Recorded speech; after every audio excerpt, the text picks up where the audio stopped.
نحمدہ ونصلی علی رسولہ الکریم اما بعد فاعوذ باللہ من الشیطان الرجیم بسم اللہ الرحمن الرحیم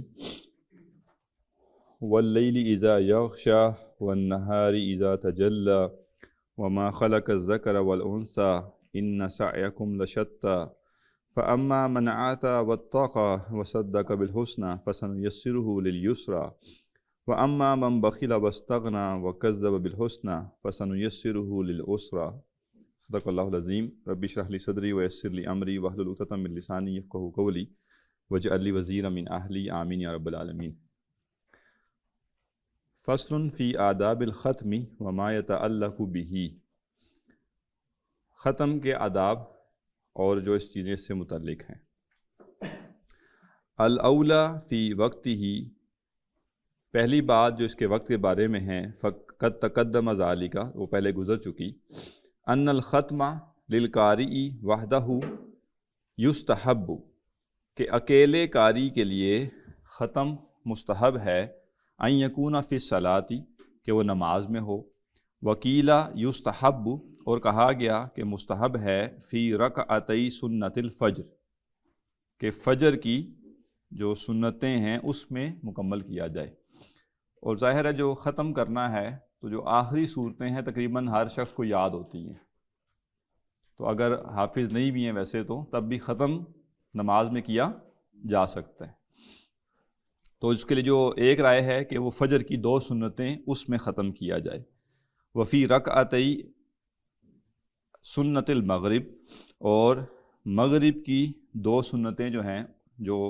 نماز کے بعد ہیں ان میں ختم کرنا۔ وفی رکعتی الفجر افضل، اور کہنے فجر کی رکعتوں میں کرنا زیادہ افضل ہے۔ ویستحب ان یختم ختمۃ فی اول النہار، اور مستحب یہ ہے کہ ختم کرے ایک ختم دن کے شروع میں، فی دور، ایک دور میں، ویختم اخری، اور دوسرا ختم کرے فی آخر نہار، دن کے آخر میں، فی دور آخر، دوسرے دور میں، یعنی ایک دفعہ پورا قرآن پڑھا تو وہ ختم جو ہے وہ دن کے شروع میں، اور دوسری دفعہ جب قرآن پڑھا تو وہ ختم دن کے آخر میں، دوسرے حصے میں۔ وَأَمَّا مَنْ يَخْتِمُ فِي غَيْرِ الصَّلَاةِ، اور وہ شخص جو نماز کے علاوہ ختم کرتا ہے، وَالْجَمَاعَةُ يَخْتِمُونَ، اور وہ جو جماعت ساری، یعنی کچھ لوگ اکٹھے پڑھ رہے تھے، ٹھیک ہے، اور روزانہ کے طور پہ ایک پارہ پڑھ رہے تھے، کوئی ترتیب تھی ان کی، اور مل کے وہ ختم کر رہے ہیں، مجتمعین، اکٹھے ہو کر، فَيُسْتَحَبُّ أَن تَكُونَ، مستحب ہے کہ ہو ختمتہم، ان کا ختم، فی اول النہار، دن کے آغاز میں، فی اول اللیل، یا رات کے شروع میں۔ دن کا آغاز فجر کے بعد ہے اور رات کا آغاز مغرب کے بعد ہے، کما تقدم، جیسے پہلے گزر چکا۔ وَأَوَّلُ النَّهَارِ، اور دن کا آغاز افضل، زیادہ افضل ہے، عند بعض العلماء، بعض علماء کے نزدیک۔ تو اگر ایک گروپ آف پیپل وہ اکٹھے قرآن ختم کر رہے ہیں تو ان کے لیے زیادہ بہتر یہ ہے کہ یا فجر کے بعد کریں یا مغرب کے بعد، اکٹھے ہو جائے اور اکٹھے ہو کے وہ آخری حصہ پڑھیں۔ المسألۃ الثانیہ، دوسرا مسئلہ، یستحب صیام یوم الختم، ختم کے دن روزہ رکھنا مستحب ہے، الا ان یصادف یوما نہى الشرع عن صیامہ، سوائے یہ کہ وہ دن ایسا ہو جس میں روزہ رکھنے سے شریعت نے منع کی ہے۔ کوئی عید الفطر یا عید الاضحیٰ کے دن قرآن مکمل کر رہا ہے تو اب تو روزہ نہیں رکھ سکتا، ادروائز وہ کہہ رہے ہیں کہ اس دن روزہ رکھنا بھی کیا ہے، پسندیدہ ہے۔ وقد روا ابن ابی داود باسنادہ صحیح، ابن ابی داود نے صحیح سند سے روایت کیا، ان طلحہ ابن مطرف، کہ طلحہ بن مطرف رحمہ اللہ، و حبیب ابن ابی ثابت، اور حبیب بن ابی ثابت، والمسیب ابن رافع، اور مسیب بن رافع، التابعین الکوفیین، یہ کوفی تابعی ہیں، رضی اللہ عنہم، کانوا یصبحون فی یوم الختم، کہ وہ صبح کرتے تھے ختم کے دن، صیاماً، روزے کی حالت میں۔ یعنی اب ظاہر یہ مسنون نہیں ہے، اللہ کے نبی صلی اللہ علیہ وسلم سے ثابت نہیں ہے، لیکن اہل علم یہ کیوں کرتے تھے کہ بھئی نفل روزہ رکھنا پسندیدہ عمل ہے اور قرآن ختم کرنا بھی ایک پسندیدہ عمل ہے، لہٰذا اگر اس دن روزے سے بھی انسان اور قرآن کی تکمیل بھی ہو جائے تو دوہرا اجر ہوگا۔ جو دور کا ذکر ہے، جی ایک دور میں اور پھر دوسرے دور میں، جی اس سے کیا مراد ہے؟ یعنی ایک پورا جو آپ نے شروع سے آخر تک پڑھنا ہے نا، ٹھیک ہے نا، تو ایک دفعہ ختم کریں صبح میں اور ایک دفعہ ختم کریں شام میں، یہ کہہ رہے ہیں وہ۔ یہ کیسے ممکن ہے؟ مطلب آپ نے ایک سورہ فاتحہ سے پڑھنا شروع کیا، ایک دفعہ جو آپ کا مکمل ہوا تو جب مکمل ہو وہ صبح میں آپ پورا کریں، پھر دوسری دفعہ جب اس کے بعد آپ دوبارہ پڑھنا شروع کریں گے، یہ دوسرا دور ہو گیا نا آپ کا، اس کو آپ شام میں ختم کریں، پھر تیسری دفعہ پڑھیں تو صبح میں ختم کریں، یہ کہہ رہے ہیں وہ. یعنی دن کتنے بھی لگے؟ جی جی، یہ نہیں کہہ رہے کہ ایک دن میں، اچھا وہ کہہ رہے ہیں کہ ختم کا جو وقت ہے نا، جو آخری حصہ آپ نے پڑھنا ہے وہ دن کے شروع میں پڑھیں یا شام کے شروع میں، نہیں یا فجر کے بعد یا مغرب کے بعد. المسئلۃ الثالثہ، تیسرا مسئلہ، یستحب حضور مجلس الختمی. قرآن مجید کے ختم کی جو مجلس ہے، تھوڑا تھوڑا آپ کو لگے گا ہمارا ٹریک چینج ہو رہا ہے، ٹھیک ہے، تو اس میں ٹریک چینج نہیں ہو رہا. جن لوگوں کو لگے نا تو تھوڑا سا عجیب و غریب سی باتیں ہونا شروع ہو گئی ہیں، تو وہ سمجھ لیں کہ عجیب و غریب مزاج ہیں، ٹھیک ہے. یعنی ہمارے ہاں مسئلہ کیا ہے کہ جو مختلف مسالک ہیں، جب ان کے اندر ذرا شدت آئی ہے یا بہت انہوں نے اپنی چیزیں اسپیسیفائی کرنا شروع کی، تو کچھ نہ کچھ چیزیں ہر مسلک سے رہ گئی، صرف اس لیے کہ انہوں نے اپنی ایک پہچان بنا لی. تو بعض ایسی چیزیں تھیں جو جائز تھی شریعت میں، اہل علم کا اس کے اوپر اتفاق بھی تھا یا بڑی تعداد میں اہل علم اس کے حق میں تھے، لیکن خاص سرکمسٹانسز کی وجہ سے ہمیں ان سے ہو سکتا ہے کہ ذرا الجھن سی ہو گئی ہو. تو اصل میں ہم نے درست اپنی الجھن کو کرنا ہے، اپنے مزاجوں کو کرنا ہے، نہ کہ ہم کہیں کہ نہیں یہ امام نووی یہ کیوں لکھ رہے ہیں. تو قرآن مجید جب مکمل ہو رہا ہو اس وقت کوئی مجلس منعقد کرنا اور کچھ وہاں پہ جو ہے ایک اہتمام کرنا، اس میں کوئی مذائقہ نہیں. کیوں مذائقہ نہیں ہے؟ قرآن مجید نے کہا ہے نا کہ اس کے اوپر خوشی منائی جائے، ٹھیک ہے نا. فَبِذَالِكَ فَلْيَفْرَحُوا. اور جو لوگ جنہوں نے تراویح گزشتہ سال یہاں پڑھی ہے ان کو تو اس کا معنی بہت اچھی طرح پتہ چلا ہوگا، ٹھیک ہے نا، کہ ہم نے جب تکمیل ہوئی تھی یہاں پہ قرآن کی تو فَلْيَفْرَحُوا بڑے بھرپور طریقے سے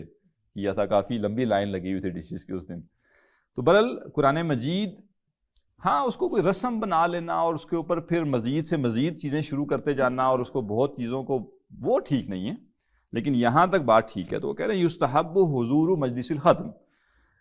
جو قرآن مجید کی تکمیل کی مجلس ہے اس میں حاضر ہونا، اس میں شامل ہونا، یہ مستحب ہے استحبابا متأکدا، اور یہ ایسا پسندیدہ عمل ہے جس کی تاکید ہے. فقط ثبت فی صحیحین، صحیحین میں ثابت ہے ان رسول اللہ صلی اللہ علیہ وسلم امر الحیض بالخروج یوم العید،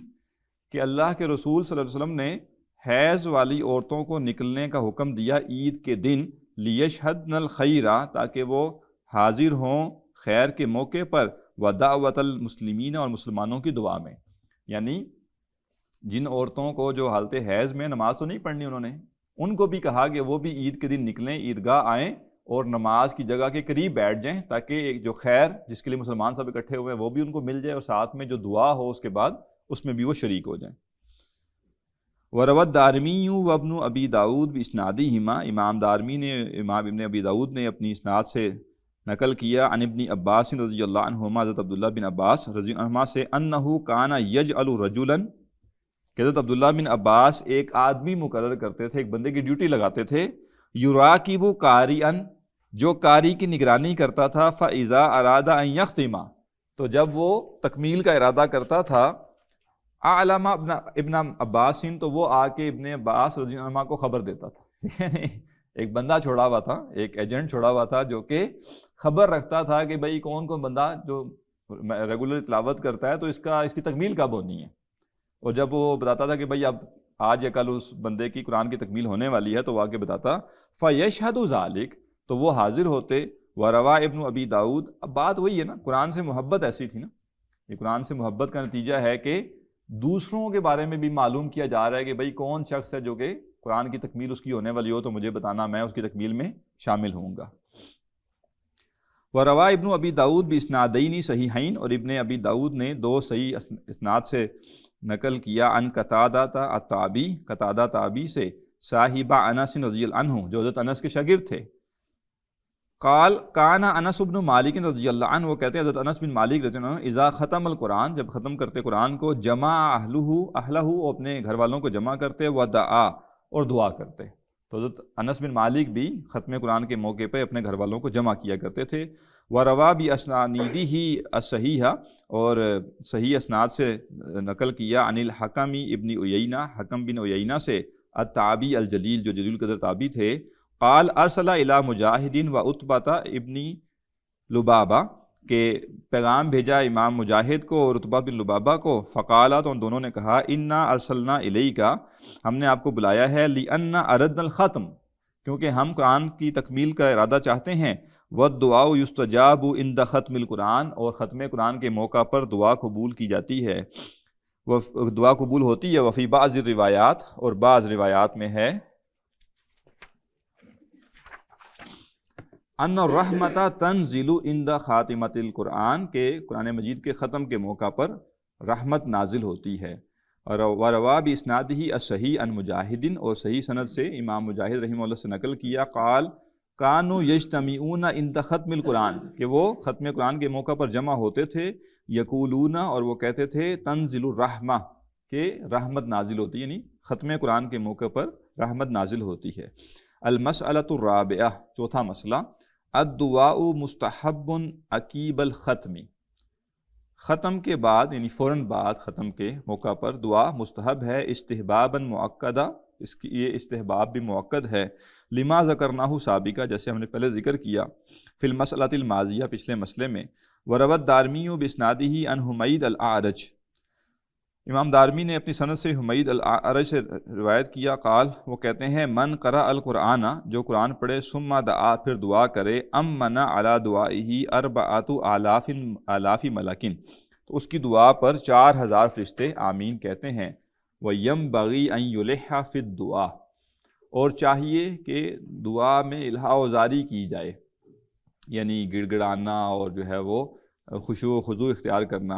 وَأَن يَدْعُوَ بِالْمُهِمَّاتِ، اور یہ کہ اہم حاجات جو ہیں ان کو مانگا جائے، وَأَن يُكْثِرَ فِيهِ، اور یہ جو کہہ رہے ہیں نا کہ اہم دعائیں، اہم حاجات مانگی جائیں، اس کا مطلب یہ ہے کہ ایک ہے کہ دعا کی، جیسے اکثر مساجد میں ایسا ہو چکا ہے، معمول بن چکا ہے کہ چونکہ ہر فرض نماز کے بعد دعا، اجتماعی دعا کرنی ہے، تو وہ ایک رسم بن گئی ہے، وہ قاری صاحب 2-3 دعائیں وہی رٹی ہوئی اور وہ ایک ڈیوٹی کے طور پہ ان کو پڑھ دیتے ہیں، تو ایسی دعا نہیں، ختم قرآن کے موقع پر ایسی دعا نہیں، دعا میں کوئی قید نہیں ہے، آپ بہت مختصر دعا بھی کر سکتے ہیں، بہت لمبی بھی کر سکتے ہیں، لیکن ختم قرآن کے موقع پر جو دعا کی جائے وہ ایسی دعا ہو جو کہ جس میں انسان اپنی ساری ضروری حاجات، اہم حاجات جو ہیں وہ طلب کرے، گویا وہ خاص دعا ہے، وَأَن يُكْثِرَ فِيهِ، اور کثرت سے دعا کرے، فی صلاح المسلمین، مسلمانوں کی بہتری کے لیے، وصلاح سلطانہم، اور ان کے حکمرانوں کی بہتری کے لیے۔ اچھا، یہ بھی ظاہر ہے ہم ایک الگ دور میں جی رہے ہیں اور ہمارے اوپر معاملات بالکل مختلف طرح کے ہیں، ادروائز حکمران جو مسلمانوں کے ہوتے تھے وہ جیسے کیسے بھی تھے تو حکمران نا، انفلوئنس تو ان کا تھا نا، طاقت، اور ان کے پاس آپ کہہ لیجئے کنٹرول تو تھا نا، تو اب ان کے حق میں دعا کرنا یہ ایک جیسے ضروری چیز ہوا کرتی تھی۔ کیوں ضروری ہے؟ کہ بھئی اب وہ اوپر بیٹھے ہوئے ہیں آپ کے، آپ ان کے حق میں دعا کریں کہ اللہ تعالیٰ ان کے دلوں کو بدلے، ان کے دلوں میں خیر ڈالے اور ان کو کوئی خیر کا کام کرنے کی توفیق دے۔ یہ نہیں ہے کہ بس کوئی غرض ہی نہیں کہ اوپر کون ہے کون نہیں۔ اب کیا ہے کہ اب حکمرانوں کے لیے صرف تنقید ہوتی ہے، یا صرف ان کے لیے ان کو برا بھلا کہنا، یہ کہا جاتا ہے، وہ کہیں اپنی جگہ پہ آپ جو تنقید کرنی ہے، لیکن وہ ہیں تو اوپر ہی بیٹھے ہوئے نا، ٹھیک ہے نا، وہ آپ کی تنقید سے ہٹ تو نہیں گئے، تو ساتھ میں اگر یہ دعا بھی کر دی جائے کہ اللہ ان کے دل میں کوئی خیر ڈال دے، کوئی ان کے ذریعے اگر یہ بیٹھے ہی ہیں اوپر تو کوئی ان کے ذریعے کوئی بھلا ہو جائے، تو اس میں کوئی حرج نہیں ہے، بلکہ یہ کرنا چاہیے۔ تو امام نووی رحمہ اللہ بھی دعا یہ کر رہے ہیں کہ وہ کہہ رہے ہیں کہ دعا کرنی چاہیے کثرت سے مسلمانوں کی بہتری کے لیے اور ان کے جو حکمران ہیں ان کی بہتری کے لیے، وسائری ولاتی امورہم، اور تمام ذمہ داران جن جن کے پاس جو کنٹرول ہے ان سب کے لیے دعا کرنی چاہیے۔ ورول حاکم ابو عبداللہ ان نیسابوری، امام حاکم ابو عبداللہ نیسابوری نے روایت کیا باسنادی اپنی سند سے، ان عبداللہ ابن مبارک اذا ختم القرآن، حضرت عبداللہ بن مبارک جب قرآن ختم کرتے، کانا اکثر دعائہ للمسلمین، تو ان کی دعا ہوتی بہت کثرت سے مسلمانوں کے لیے، والمؤمنین، اور مومن مردوں کے لیے، والمؤمنات، اور مومن عورتوں کے لیے، وقال نحو ذالک، اور اسی طرح کہا غیرہ دوسروں نے بھی، فیختار الداعی، پس دعا کرنے والا چنے، الدعوات الجامعہ، جامع دعائیں، کقولہ، جیسے یہ کہنا، اللہم اصلح قلوبنا، اے اللہ ہمارے دلوں کی اصلاح فرما دے۔ اب یہ کافی ساری دعائیں آ رہی ہیں آگے تسلسل کے ساتھ۔ وَعَزِلْ عُیُوبَنَا، اور ہمارے عیب زائل فرما دے، وَتَوَلَّنَا بِالْحُسْنَا، اور بہترین طور پر ہماری ولایت فرما، وزینا بالتقوی، اور ہمیں تقوی سے مزین فرما، وجمع لنا خیر الآخرۃ والاولی، اور ہمارے لیے جمع فرما دے آخرت کی بھلائی اور دنیا کی، ورزقنا طاعتک، اور ہمیں اپنی اطاعت کی توفیق عطا فرما، ما ابقیتنا، جب تک تو ہمیں زندہ رکھے، اللہم یسرنا للیسرا، اے اللہ ہمارے لیے آسانی کر دے، ہمیں آسانی کی طرف لے جا، وجنبنا العسرا، اور ہمیں تنگی سے بچا، وَأَعِذْنَا مِن شُرُورِ أَنفُسِنَا، اور ہمیں اپنے نفس کے شر سے بچا، وَسَيِّئَاتِ أَعْمَالِنَا، اور ہمارے برے اعمال سے، وَأَعِذْنَا مِنْ عَذَابِ النَّارِ، اور ہمیں آگ کے عذاب سے بچا، وَعَذَابِ الْقَبْرِ، اور قبر کے عذاب سے، وَفِتْنَةِ الْمَحْيَا، اور زندگی کے فتنوں سے، وَالْمَمَات، اور موت کے فتنوں سے، وَفِتْنَةِ الْمَسِيحِ الدَّجَّالِ، اور مسیح الدجال کے فتنے سے، اللہم انا نسألک الہدی، اے اللہ ہم تجھ سے ہدایت مانگتے ہیں، والتقیٰ، اور تقوی، والعفاف، اور پاک دامنی، والغنا، اور بے نیازی، اللہم انا نستودعک ادیاننا، اے اللہ ہم اپنے دین تیرے سپرد کرتے ہیں،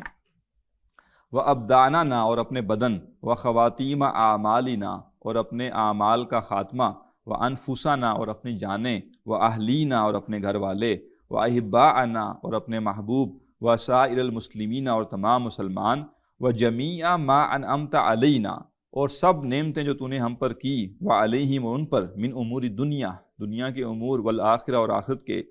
اللہم انا نسألک العفو والعافیہ، اے اللہ ہم تجھ سے معافی مانگتے ہیں، درگزر کی درخواست کرتے ہیں اور عافیت مانگتے ہیں، فی الدین والدنیا، دین میں اور دنیا میں، والآخرہ، اور آخرت میں، وجمع بیننا و بین احبائنا، اور ہمیں جمع فرما، ہمیں اور ہمارے پسندیدہ لوگوں کو، فی داری کرامتی کا، اپنی عزت کے گھر میں، بھی فضلی کا، اپنے فضل سے، و رحمتی کا، اور اپنی رحمت سے، اللہم اصلح ولاۃ المسلمین، اے اللہ مسلمانوں کے حکمرانوں کی اصلاح فرما،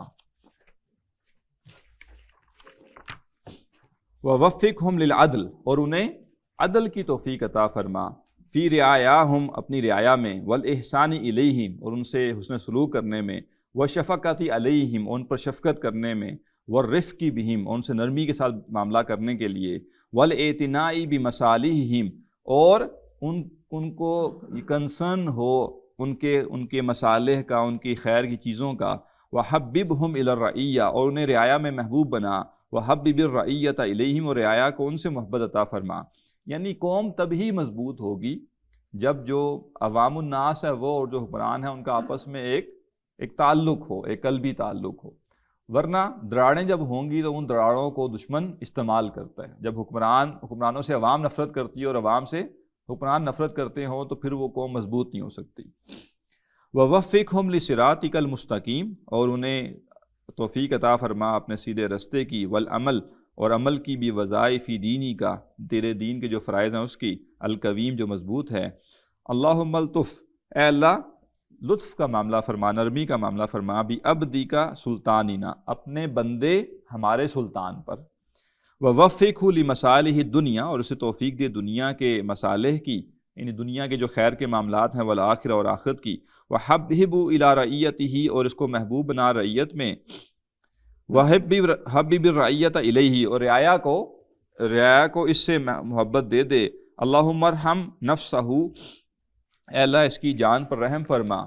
وبلادہ، اور اس کے ملک پر، وسن اتباعہ، اور اس کے جو پیروکار ہیں ان کی حفاظت فرما، واجنادہ، اور اس کے لشکروں کی،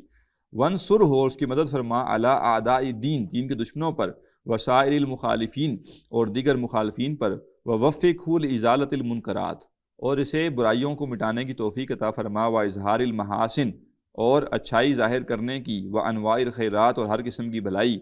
وزد الاسلام بسببہ ظہورا، اور اس کے ذریعے اسلام کے غلبے میں اضافہ فرما، وعزہ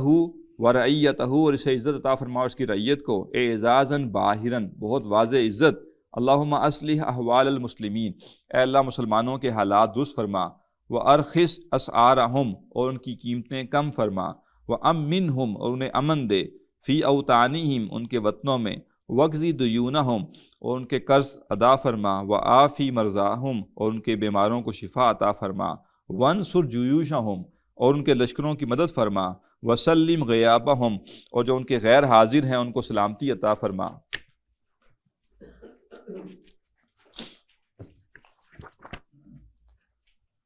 وفک اسرہم اور ان کے قیدی جو ہیں آزاد فرما، وشفی صدورہم اور ان کے سینوں کو شفا عطا فرما، واذہب غیظ قلوبہم اور ان کے دلوں کا غیظ غضب دور فرما، والف بینہم اور میں الفت پیدا فرما دے، واجعل فی قلوبہم الایمان اور ان کے دلوں میں ایمان رکھ دے، والحکمہ اور حکمت، وثبتہم اور انہیں ثابت قدم رکھ، علی ملت رسولک صلی اللہ علیہ وسلم اپنے رسول صلی اللہ علیہ وسلم کی ملت پر، واوزعہم اور انہیں توفیق دے، ان یوفوا بعہدک کہ تیرا عہد پورا کریں، الذی عاہدتہم علیہ جس پر تو نے ان سے عہد لیا، وانصرہم اور ان کی مدد فرما، علی عدوک اپنے دشمن پر، وعدوہم اور ان کے دشمن پر، الہ الحق اے سچے معبود، واجعلنا منہم اور ہمیں ان میں شامل فرما، اللہم اجعلہم آمرین بالمعروف اے اللہ انہیں نیکی کا حکم دینے والا بنا، فاعلین بھی اس پر عمل کرنے والا، ناہین عن المنکر برائی سے روکنے والا، مجتنبین لہو اس سے بچنے والا، محافظین علی حدودک اپنی تیری جو حدود ہیں ان کی حفاظت کرنے والا، قائمین علی طاعتک تیری اطاعت پر قائم رہنے والا، متناصفین انصاف کرنے والے، متناصحین خیر خواہ، اللہم سنہم اے اللہ ان کی حفاظت فرما، فی اقوالہم ان کے اقوال میں، وافعالہم و ان کے افعال میں، وبارک لہم و انہیں برکت عطا فرما، فی جمیع احوالہم ان کے تمام احوال میں، الحمدللہ رب العالمین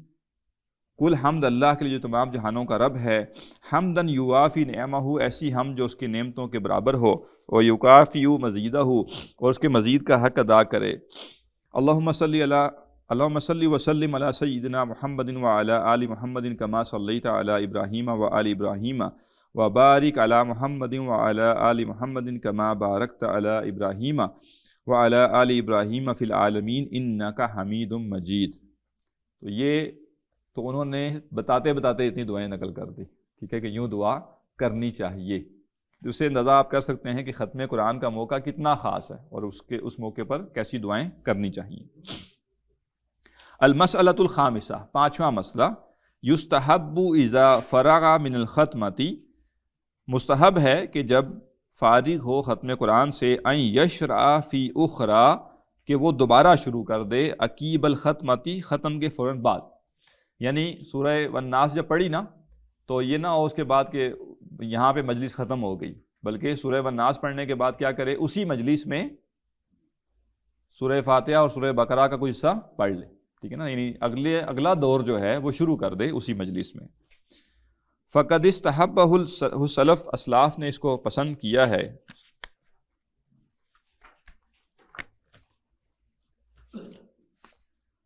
واحتجوا فیہ اور انہوں نے اس پر دلیل دی بھی حدیث انس رضی اللہ عنہ، حضرت انس رضی اللہ عنہ کی حدیث سے، ان رسول اللہ صلی اللہ علیہ وسلم قال کہ اللہ کے رسول صلی اللہ علیہ وسلم نے فرمایا، خیر الاعمال الحل والرحلہ کہ بہترین اعمال جو ہیں وہ حل اور رحلہ ہیں، قیل پوچھا گیا وما ہما یہ دونوں کیا ہیں، قال آپ نے فرمایا افتتاح القرآن و ختمہ قرآن کا آغاز اور قرآن کا ختم کرنا، تو یہ دو چیزیں جو ہیں یہ بہت بہترین ہیں، تو گویا جیسے ہی قرآن مجید ختم کیا جائے تو دوبارہ اگلا دور شروع کر دیا جائے۔ مجھے بھی ایک کاپی دے دیجیے گا۔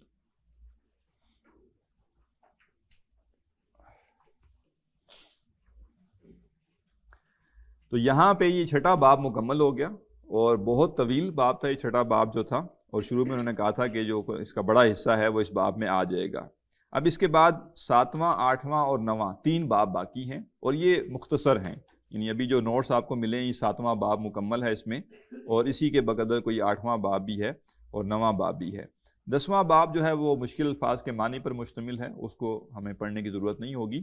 تو گویا اب یہ 3 آخری ابواب اس کے رہ گئے ہیں، اور جو کہ انشاءاللہ 3 سے 4 مجالس میں امید ہے کہ یہ مکمل ہو جائیں گے۔ الباب السابع 7واں باب، فی آداب الناس کلہم مع القرآن قرآن کے ساتھ ہر طرح کے لوگوں کے آداب۔ ثبت فی صحیح مسلم ان تمیم الداری رضی اللہ عنہ قال حضرت تمیم داری سے صحیح مسلم میں ثابت ہے کہ انہوں نے کہا، ان النبی صلی اللہ علیہ وسلم قال کہ اللہ کے نبی صلی اللہ علیہ وسلم نے فرمایا، الدین النصیحہ دین خیر خواہی کا نام ہے۔ قلنا صحابہ عرض کرتے ہیں ہم نے کہا، لمن کس کے لیے؟ قال آپ نے فرمایا للہ اللہ کے لیے، ولی کتاب ہی اس کی کتاب کے لیے، ولی رسول ہی اس کے رسول کے لیے، ولی ائمۃ المسلمین اور مسلمانوں کے ائمہ کے لیے، وعامتہم اور ان کی عوام کے لیے۔ تو یہ 5 کیٹیگریز ہیں جن کے لیے خیر خواہی کرنا یہی دین ہے، ٹھیک ہے، دین اسی کا نام ہے۔ قال العلماء رحمہ اللہ، علماء رحمہ اللہ نے کہا النصیحۃ لکتاب اللہ، اللہ کی کتاب کے لیے جو خیرخواہی کرنا ہے، ہی الایمان، وہ کیا ہے؟ اللہ کی کتاب کے ساتھ خیرخواہی کرنے کا مطلب یہ ہے ہی الایمان بانہ کلام اللہ تعالی، وہ یہ ایمان لانا ہے کہ یہ اللہ تعالیٰ کا کلام ہے، وتنزیلہ اس کا نازل کردہ ہے، لا یشبہہ شیء اس جیسا کوئی کلام نہیں ہے، من کلام الخلق مخلوق کے کلام۔ قرآن نے اس کو چیلنج کے طور پہ پیش کیا نا کہ اگر یہ کلام ایسا ہے جو دوبارہ بنایا جا سکتا ہے تو اس جیسا کلام بنا کر لے ہو، بلکہ یہاں تک بھی کہا کہ ایک صورت ہی بنا کر لے ہو۔ تو آج تک کوئی انسان یہ کام نہیں کر سکا کہ قرآن جیسا کوئی کلام بنا کر لا سکے۔ اور قرآن جیسا کلام بنانے کا مطلب یہ ہرگز نہیں ہوتا کہ قرآن کی ایک آیت لی جائے اور اس کے 4 الفاظ کو دوسرے 4 الفاظ سے بدل دیا جائے اور کہا جائے کہ دیکھیں جی ہمیں تو اس جیسا کلام بنا لیا۔ اگر یہی کرنا ہوتا اور یہی چیلنج ہوتا تو پھر تو جو بڑے بڑے عرب شعراء تھے ان کے بڑے کلام موجود تھے، اس وقت بھی بڑے بڑے قصیدے کہے جاتے تھے، بڑی بڑی یعنی جامع باتیں کی جاتی تھی، پھر تو وہ فوراً آ جاتے اور کہتے دیکھیں جی یہ 2 جملے ہم نے بھی بنا لی۔ اصل جو مقصود ہے وہ یہ ہے کہ جو تاثیر اس کلام کی ہے اس جیسی تاثیر والا کلام کوئی بنا کر لائے۔ جو تبدیلی اس کلام نے پیدا کی، جو یعنی کوئی شخص ایسا کلام بنا سکتا ہے کہ جو دور دراز کے علاقے کے لوگ بڑی بڑی تہذیبوں سے ان کو ایک مہذب قوم بنا دے، ٹھیک ہے نا۔ تو اب یہ نہیں ہے کہ صرف 4 الفاظ نہیں ہیں، بلکہ ایسا کلام جس کی وہ اس طرح کی کوئی تاثیر بھی تو ہو نا، اور پھر جو اس طرح سے محفوظ ہو سکے اور جس کو لوگ اس طرح سے کثرت سے پڑھیں۔ تو ایسا کلام بنانے سے کوئی انسان بھی جو ہے وہ جو اصل میں جانتے تھے قرآن کو انہوں نے تو کوشش ہی نہیں کی، عرب جو تھے انہوں نے کوشش ہی نہیں کی۔ ہاں موجودہ زمانے میں بعض لوگ جو لکیر کے فقیر ہوتے ہیں ان کو لگتا ہے کہ کلام بنانے کا مطلب ایک متن بنا لینا ہوتا ہے، انہوں نے اس طرح کی کوششیں کرنے کی کوشش کی ہیں، لیکن وہی بات ہے کہ وہ یعنی مسلمانوں تک کو بھی نہیں پتا کہ اس طرح کی کوئی کوشش ہوئی ہے، اس کا مطلب ہے کہ وہ بات ان کی چل نہیں سکی۔ ولا یقدر علی مثلہ اور اسے لانے پر قادر نہیں الخلق اجمعون تمام مخلوق، ثم تعظیمہ پہلے تو ایمان ہے، قرآن پر ایمان لانا، اس کے بعد دوسری چیز کیا ہے؟ پھر اس کی تعظیم، و تلاوتہ اور اس کی تلاوت، حق کا تلاوت ہی جیسے تلاوت کا حق ہے، و تحسینہا اور اسے خوبصورت کرنا، والخشوع عندہا اور تلاوت کے وقت خشوع پیدا کرنا، و اقامت حروف ہی فی التلاوہ اور تلاوت میں حروف کو درست ادا کرنا، والذب عنہ اور اس کا دفاع کرنا، لتعویل المحرفین جو تحریف کرنے والے لوگ ہیں ان سے، وتعرض الطاغین اور جو سرکش ہیں ان کے حملوں سے، والتصدیق بما فیہ اور اس میں جو کچھ ہے اس کی تصدیق کرنا، والوقوف مع احکامہ اور اس کے احکام پر رک جانا، جہاں قرآن نے جو کرنے کو کہا ہے وہاں رک جائے انسان، یہ نہ ہو کہ کوئی شخص کوئی عمل کرے اور قرآن کا حکم اس کے سامنے آ جائے اور وہ رکے نہ، قرآن اس کو روک رہا اور وہ رکے نہ۔ وتفہم علومہ اور اس کے علوم کو سمجھنا، وامثالہ اور اس کی مثالوں کو، والاعتناء بمواضعہ اور مواعظہ اور اس کے جو مواعظ ہیں واعظ ہیں ان کے اوپر توجہ دینا، والتفکر فی عجائبہ اور اس کے عجائب پر غور کرنا، والعمل بمحکمہ اور اس کی جو محکم آیات ہیں ان پر عمل کرنا، والتسلیم بمتشابہہ اور اس کی جو متشابہ آیات ہیں ان کو تسلیم کرنا۔ یہ اہم بات ہے، متشابہ آیات جو ہیں وہ عمل سے متعلق ہیں نہیں، اصل میں جتنی بھی متشابہ آیات ہیں اس میں کوئی ڈوز اینڈ ڈونٹس نہیں ہیں، بلکہ وہ کائنات کے بڑے بڑے حقائق ہیں، تو ان کے اوپر کیا کرنا ہے؟ کھوج کرید میں نہیں جانا، بلکہ جتنا بیان کیا گیا اتنے کو تسلیم کرنا، اتنے پر ایمان رکھنا ہے۔ والبحث عن عمومہ و خصوصہ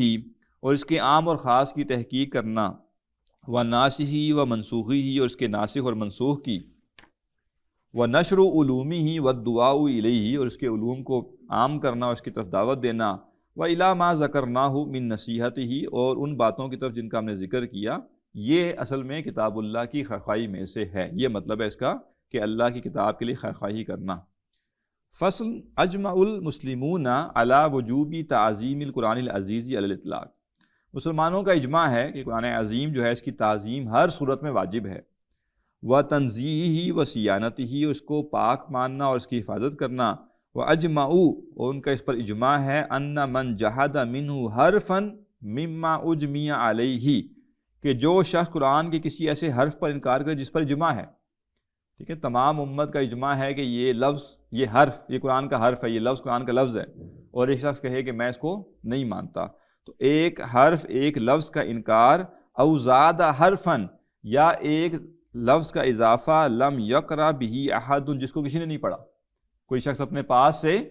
ایسا لفظ قرآن میں اس کا اضافہ کر دے جو کسی نے بھی نہیں پڑھا، وَهُوَ عَالِمٌ بِذَلِكَ اور وہ اس کو جانتا بھی ہو، فَهُوَ کافر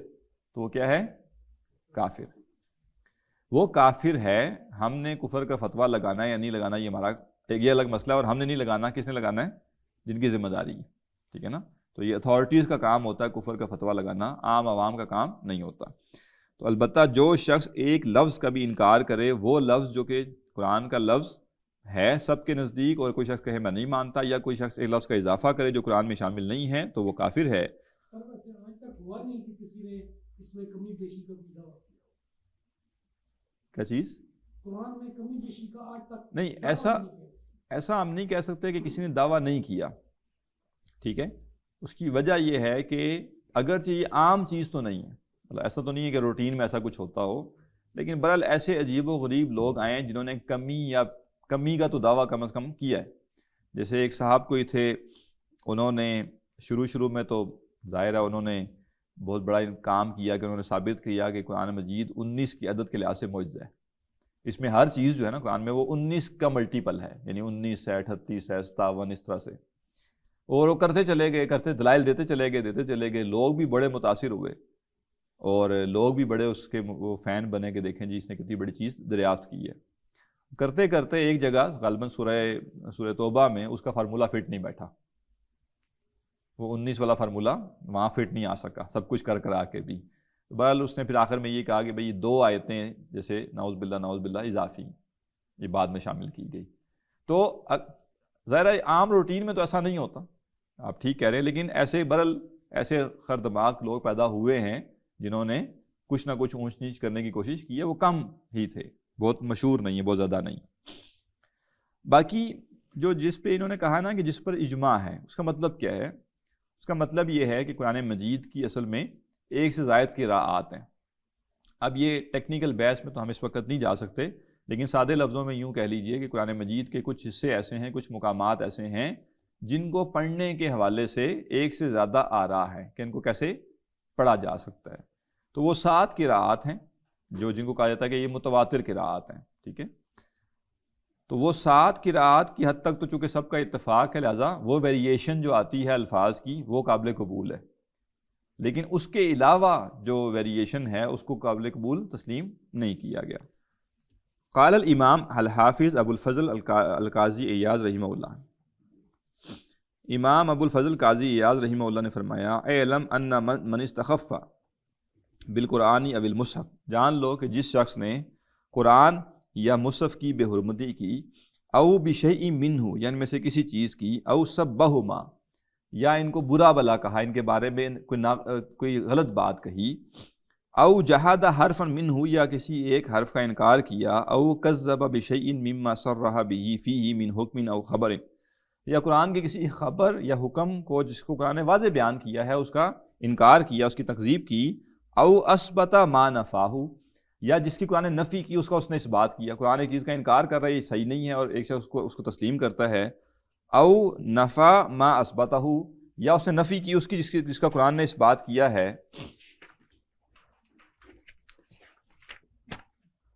وَهُوَ عَالِمٌ بِذَلِكَ اور یہ وہ جان بوجھ کر کرے، ایک ہے غلطی سے ہو جائے وہ ایک الگ بات ہے، یہ ایک جان بوجھ کے کرے، او یشک فی شیء من ذلک یا ان امور میں شک کرے، فہو کافر باجماع المسلمین تو ایسا شخص مسلمانوں کے اجماع کے مطابق کافر ہے، وکذالک اذا جحد التوراۃ والانجیل اور یہی معاملہ ہے کہ جب کوئی انکار کرے انجیل، تورات اور انجیل کا، او کتب اللہ المنزلہ یا اللہ کی نازل کردہ کتابوں کا، او کفر بہا یا ان کا انکار کرے، او سبہا یا ان کے بارے میں کوئی بری بات کرے، او استخف بہا یا ان کا جو ہے ان کو ہلکا جانے یعنی ان کی بے حرمتی کرے، فہو کافر تو وہ کافر ہے۔ تنبیہ، تنبیہ کیا ہے؟ وقد اجمع المسلمون مسلمانوں کا اس پر اجماع ہے ان القرآن المتلو فی الاقطار کہ وہ قرآن جو پوری دنیا میں جس کی تلاوت کی جاتی ہے، سب علاقوں میں جس کی تلاوت کی جاتی ہے، المکتوب فی الصحف الذی بأید المسلمین اور جو صحیفوں میں لکھا ہوا مسلمانوں کے ہاتھوں میں ہے، مما جمع الدفعتان جو دو گتوں کے مابین جمع ہے، من اولی الحمدللہ رب العالمین الی آخری قل اعوذ برب الناس جو الحمدللہ رب العالمین سے شروع ہو کر قل اعوذ برب الناس کے آخر تک ہے، کلام اللہ کا کلام ہے، ووحیہ المنزل اور اللہ کی نازل کردہ وحی ہے جو اس نے نازل کی علی نبیہ محمد صلی اللہ علیہ وسلم اپنے نبی محمد صلی اللہ علیہ وسلم پر، وَأَنَّ جَمِيعَ مَا فِيهِ حَقٌّ اور یہ کہ جو کچھ اس میں ہے وہ سب حق ہے، وَأَنَّ مَن نَقَصَ مِنْهُ حَرْفًا قَاصِدًا اور جس شخص نے جان بوجھ کر اس میں سے ایک حرف کم کیا، او بدلہ بحرف آخر یا ایک حرف کو دوسرے حرف کی جگہ بدلا، او زاد فیہ حرفن یا اس میں ایک حرف کا اضافہ کیا، مما لم یشتمل علیہ المصحف جو اس مصحف میں شامل نہیں ہے، الذی وقع فیہ الاجماع جس پر اجماع ہوا ہے، وہو عامد لذالک اور وہی شخص جان بوجھ کر ہی کرتا ہے، فہو کافر تو وہ کافر ہے۔ قال ابو عثمان ابن الحزہ ابو عثمان الحزہ کہتے ہیں، ابو عثمان بن الحزہ کہتے ہیں، جمیع اہل توحید متفقون سب اہل توحید اس پر متفق ہیں، علی ان الجحود بحرف من القرآن کفر کہ قرآن کے کسی ایک حرف کا انکار کرنا بھی کفر ہے، وقد اتفق فقہاء بغداد اور بغداد کے فقہاء کا اتفاق ہوا، الاستتابتی ابن شنبوز المکری ابن شمبوز جو ہیں جو قاری تھے کہ ان سے توبہ کرائی جائے، ٹھیک ہے۔ بغداد کے فقہاء سب اس پر متفق ہو گئے کہ ابن شمبوز جو کہ ایک قاری تھے، احدی ائمۃ المقرئین اور قراء کے ائمہ میں سے تھے، المتصدرین بہا اور پیشوا تھے ان کے، مع ابن مجاہد لقراءتہ اور یہ ابن مجاہد کے ساتھ تھے اور ان کی جو قراءت تھی، و اقراءہ اور ان کے پڑھانے کی وجہ سے، یعنی مطلب کیا ہوا، قاری تھے، ان کی قراءت یعنی جو بڑے بڑے قراء ہیں ان میں سے یہ ان کے ائمہ میں سے تھے، تو ابن مجاہد نے ان سے پڑھا جیسے، اور پڑھاتے ہوئے انہوں نے کیا کیا، بشواذ من الحروف شاذ حروف کے ساتھ پڑھایا ان کو، ٹھیک ہے، قرآن پڑھاتے ہوئے ان کے ایسے الفاظ پڑھائے جو کیا تھے، شاذ کا مطلب یہ ہے کہ وہ متواتر قراءت میں سے نہیں تھے، وعقدوا علیہ للرجوع عنہ اور ان سے عہد لیا کہ وہ رجوع کرے، والتوبہ اور توبہ کرے، سجلاً تحریر دستاویز میں، اشہد فیہ علی نفسہ فی مجلس الوزیر اور اس پر گواہی لی وزیر کی مجلس میں، یعنی اتنی سختی برتی کہ ایک شخص جو ہے اس نے کیا کیا، شاذ قرات پڑھائی ہے، ٹھیک ہے۔ ابو